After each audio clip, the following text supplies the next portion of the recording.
DIY Craft Club here, and we're giving you a look at the Philips Pasta Maker today.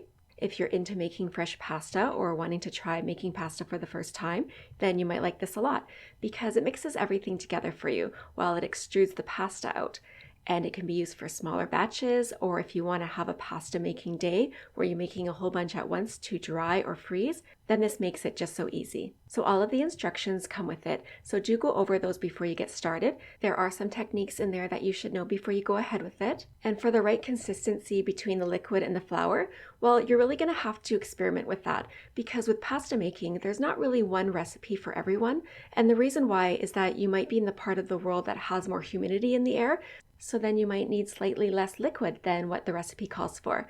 And really the only way to make a perfect pasta dough is to experiment and write down what measurements work for you. And by the way, this wooden dowel here doesn't come with a machine. We are just using it because we're making a large batch to place onto our handmade drying rack. Another thing that you might like about this machine is that you can make all kinds of flavors too. So if you want to add in some spinach or carrot juice into your pasta, you can experiment with all kinds of flavors.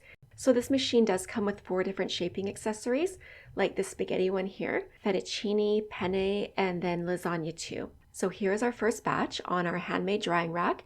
And this really took no time at all to make. So if you have a big family dinner coming up to feed a lot of people, you can finally serve them up some fresh pasta pretty easily. And for the best results, do try to use pasta flour. Look for a 00 flour, and that's just a really finely milled flour, and that's going to make your pasta super tender and just amazing. You're going to find so many recipes in the book that comes with a machine too, so you'll have tons of fun recipes to try.